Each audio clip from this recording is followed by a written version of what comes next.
again, RC enthusiasts. Brian here, and this was a fun little test. I've always wanted to get one of these. I've heard so much about the katanas, and from RocHobby, it comes in a wonderful box, of course, with, as you all know, the RocHobby comes in a very beautiful box that you can actually put your car back in and store it if you like. So, drum roll. Spoiler alert.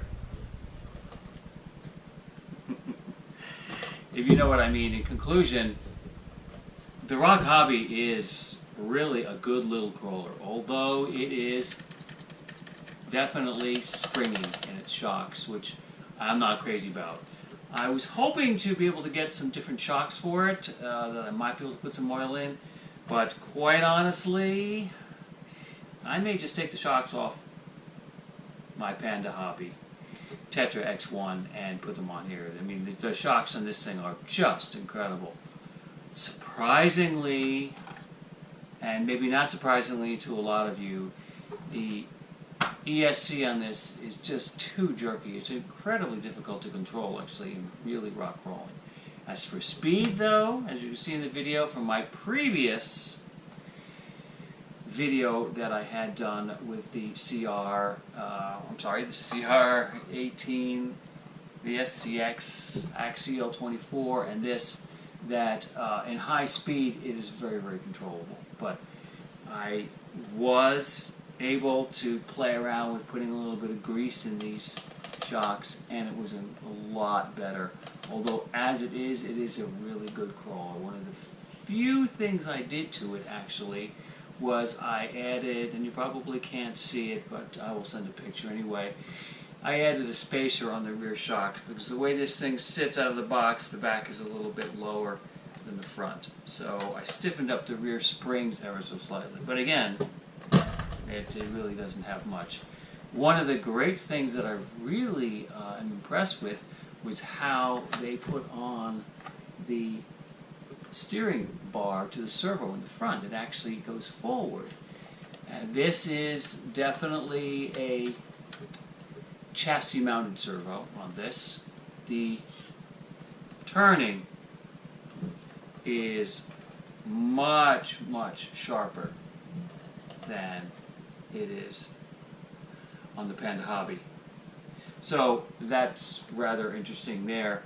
I noticed that right away. It's difficult to say. I'd say bang for buck. This is a really incredible thing. I actually had this thing, I went into a river that was a little bit too rough, I should say, or running too fast, and it just picked it up and it started like going down the river. I had to go chase it in the river, and picked it up, and everything was fine. So I really enjoyed it. Fit and finish, the way this thing looks, it's a hard body.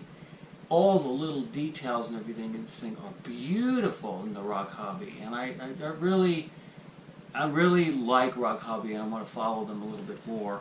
One of the things that he didn't particularly like, although the battery was fine, this is a tiny little 7.4 volt, only 380 milliamp battery that fits into the front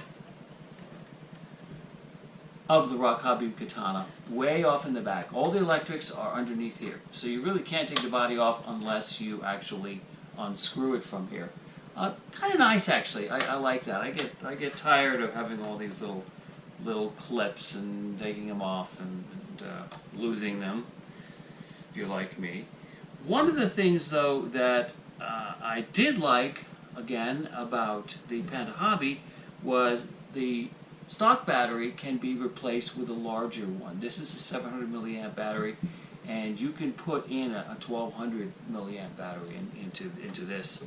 And I didn't notice much in difference in performance, but I definitely noticed the difference in the length of how long it runs. Almost would have liked to have done a three-way conclusion on here, and but right now the CR18, I'm going to run the CR18 along with the Katana and see how they do. Right now, for my 1/18 scale, I've got to say these are my two favorite right now.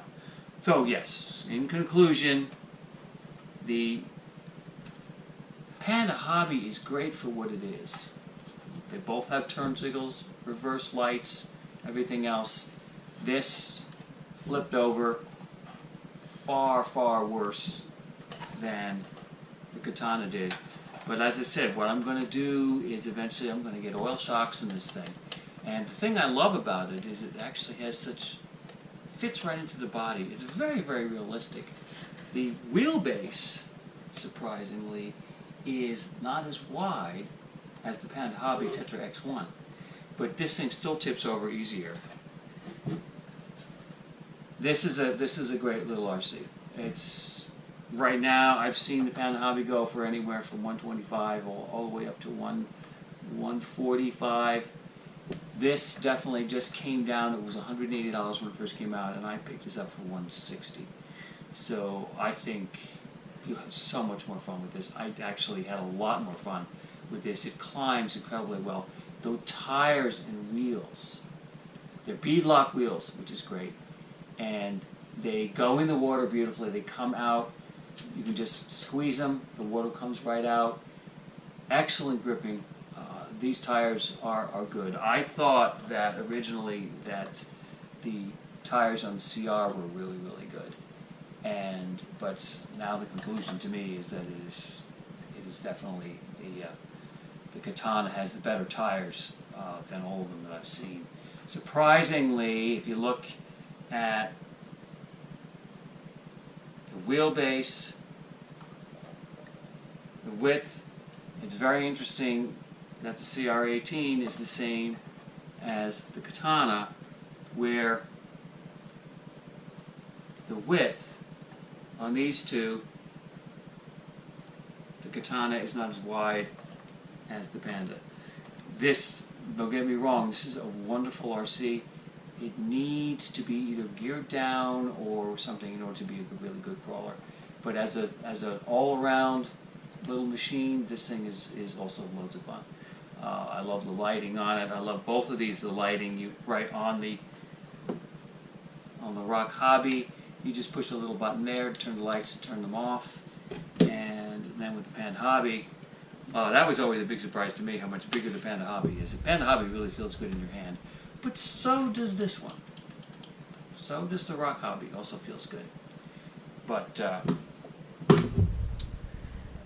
as you know, I've done a lot of modifications. If you go ahead and look at my CR18, I did finally do all these modifications, and it does run a lot better than it did.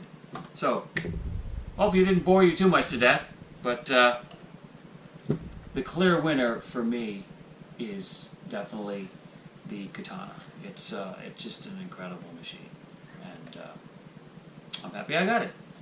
So, what's up next? That is a very good question.